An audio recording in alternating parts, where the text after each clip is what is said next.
Bonjour à tous et donc bienvenue pour les vins du week-end. Alors petit week-end tranquille. Qu'est-ce qu'on a bu Alors on a bu ça, un classique de la maison, que j'avais donc rapporté, c'est des vins plutôt que j'ai rapporté récemment de Bougival, un Chassagne Montrachet 2014, donc du domaine Moret-Coffinet. Donc je vais voir où en était un peu ces 2014. Alors, qu'est-ce que ça donne? Un vin, un chassagne, j'allais dire, très classique, joli nez, plutôt expressif d'ailleurs, hein, voilà, ça envoie sur le fruit blanc. Puis ensuite, on a des notes assez marquées, frangipane, petit côté pralin, donc encore un peu marqué, j'allais dire presque un peu d'élevage, hein. Un petit côté beurre frais aussi, très agréable, sur un fond classique d'amande. On a une petite pointe chèvrefeuille, puis après un petit peu fruit confit, mais qui va vite disparaître en fait, au bout de 2 3 heures. Belle bouche, beaucoup de matière, hein. On retrouve que dans ces 2014, il y a beaucoup de matière, c'est dense, c'est frais, il y a de la fraîcheur. Du coup, ça donne un côté un peu puissant. Toute cette matière avec donc une finale puissante, fraîche. Donc ça envoie un peu, hein, voilà, grosse structure aussi hein, dans ces 2014. Et sur une finale donc fraîche de fruits blancs. Ensuite les notes un peu beurre, brioche, le côté noisette, sésame aussi qui arrive, fond d'amande, d'aubépine d'amande hein, surtout, voilà un peu crayeux. Et ce côté sésame grillé qui est là. Voilà, un chassagne, je dirais assez classique dans sa forme aromatique, mais puissant et beaucoup de matière sur ces 2014. Donc, à mon avis, à attendre encore, allez, je dirais 2, 3, 5 ans, que tout ça se civilise un peu pour en faire un joli vin classique. Ensuite, on a bu un autre grand classique, un vin de Jean-Pierre. Donc, un pommard premier cru L'Épézerolles 2008, donc du domaine Voyou, donc de Jean-Pierre Charlot et puis Étienne aujourd'hui. Alors, 2008, hein, alors j'ai ouvert ça parce que Carpaccio, très classique. Hein, 2008, je rappelle, une usine très frais. Et sur lequel moi je les bois maintenant parce que on va dire que les villages et certains premiers crus commencent à arriver vraiment en bout de course. Ce qui n'est pas le cas du tout de ce Pézerolles. Alors, il n'est pas en bout de course, mais il est temps de le boire. Mais c'est très joli, ça arrive à maturité, joli nez, groseille framboise, hein, on sent que c'est un millésime assez frais, acidulé. Ensuite, on a des belles notes d'évolution. On retrouve le petit côté épicé des Pézerolles, et puis surtout un côté plus champignon d'ailleurs que sous-bois d'évolution sur un fond, on va dire, de léger mocha et puis un peu cuir. Bref, un joli nez de pinot à maturité, pas extrêmement expressif, mais très joli, voilà, fin. Ensuite, une bouche évidemment droite, fraîche, mais sur lequel il y a suffisamment de tanin et de matière pour enrober encore cette fraîcheur. De tanin fin d'ailleurs, précis, soyeux. Soyeux, enfin, si, ils sont soyeux, et justement, très belle qualité de tanin pour des 2008 particulièrement, et donc qui enrobe cette fraîcheur, qui donne un vin d'ailleurs du coup acidulé en bouche, très typé framboise groseille, surtout groseille, hein. Belle note ensuite champignons, léger sous-bois et ce fond cuir mocha, voilà, c'est élégant, finale évidemment fraîche, voire vive, mais toujours à nouveau l'empreinte est bien là pour sauver ce vin. Et puis ensuite une longue finale très jolie sur la groseille, la framboise, les notes hein, épices, cuir, voilà. Beau 2008 qu'il est temps, enfin, il est temps de les boire, mais celui-là est assez réussi. Ensuite, pour ce midi, donc sur le Magret, on a ouvert ça. Hop, un château Léoville-Poiferret, un Saint-Julien, millésime 2012. Donc à nouveau, histoire de voir un peu ce que donne ce millésime qui a presque 10 ans.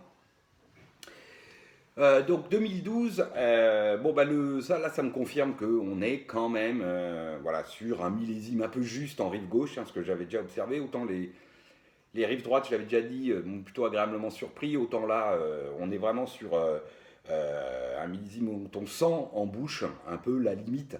Alors on a un nez au départ encore un peu marqué à l'ouverture, hein, de notes d'élevage, un peu boisé, là. Alors lacté, fraise, vanille, et puis avec une petite pointe de caramel.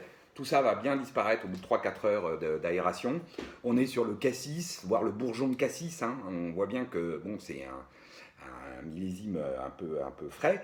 Donc ces notes, ensuite des notes un peu plus bois précieux typé cèdre, sur un fond ensuite du poivron rouge très classique, sur un fond on va dire un peu fumé.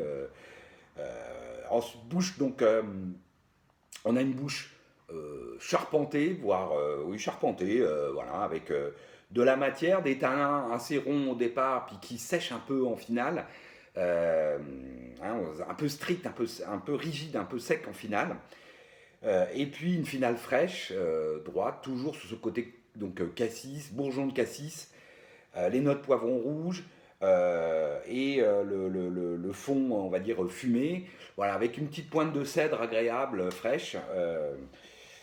Grand classique, voilà. On va dire que c'est un Bordeaux rive gauche, tout ce qu'il y a de plus classique, assez puissant sur ce pois ferré, à la maturité, on va dire, un peu juste. Voilà, on sent que c'est pas un grand millésime, ça donnera un joli Bordeaux classique, pas un grand vin, mais un joli Bordeaux classique. Voilà, d'ici, on va dire, allez, 2, 3, 4, 5 ans, euh, même si ça commence à se boire. Voilà. Et puis alors, ce soir, on va boire là sur une aubergine farcie plutôt en mode grec. Enfin voilà. On va boire ça, un Majulien, un- c'est la cuvée Los Roujos, donc terrasse du Larzac, coteau du Languedoc. Donc hop là, j'ai là un petit verre. Alors qu'est-ce que ça donne? À l'ouverture, tout de suite, on a, alors moi en tout cas ça m'a sauté au nez, de belles notes de fleuris, de pivoine, de violette, sur un petit côté fruits rouges, ça fait tout de suite Carignan quoi. Je me suis dit, waouh, moi à l'aveugle, je pense que je serais directement parti sur un joli Carignan du Roussillon. Euh, et puis voilà. Ensuite, on a un côté bon fruit noir, la cassis prune, des belles notes de garrigue, hein, d'herbes séchées de garrigue sur un fond, on va dire cacao, assez classique, hein. Un fond cacao qui, d'ailleurs, à l'ouverture, on sent aussi un peu d'élevage, je ne sais pas comment dire, voilà. C'est pas évidemment le boisé vanillé classique, mais on sent que un petit peu, voilà. Bon. Euh, En tout cas, un très joli nez, qu'à la fois puissant, mais qui garde de l'élégance. Mm.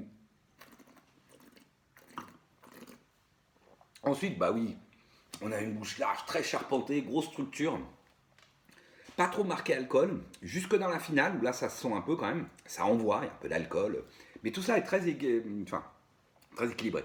Garde de l'équilibre, jolie matière, donc dense, joli tanin, soyeux, mais qui demande encore à être un peu polissé, je dirais, par le temps. Il y a de la fraîcheur. Donc on est à nouveau sur 2019. Là, donc je vois que même en Languedoc, ils ont aussi le côté mûr et le côté frais. Hein. Voilà, il y a de la fraîcheur dans ce vin qui équilibre tout ça.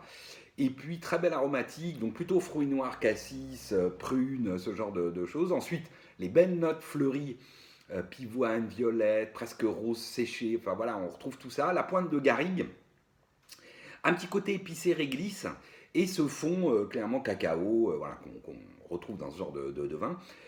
Belle finale, puissante, donc je l'ai dit, et jolie persistance, même longue persistance là qui revient avec ces belles notes fleuries, le côté fruit noir et puis les pointes réglissées et le fond cacao. Voilà, un très très joli vin.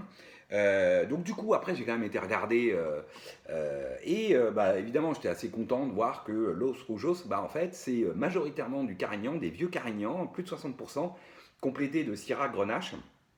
Et ben je trouve que alors c'est pas sur des terroirs de schiste parce qu'on pourrait croire, moi, enfin évidemment je connais bien enfin, je connais bien, je connais un peu les schistes, les Carignans sur schiste du côté du Roussillon. Là je crois que ce sont des terroirs de grès entre autres, hein, enfin j'ai lu ça rapidement.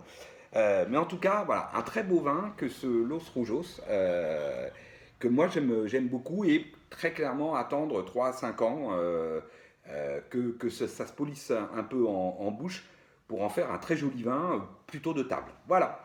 Bah, je vous souhaite à tous un excellent week-end, une excellente fin de week-end. Et puis je vous dis à la semaine prochaine. Salut.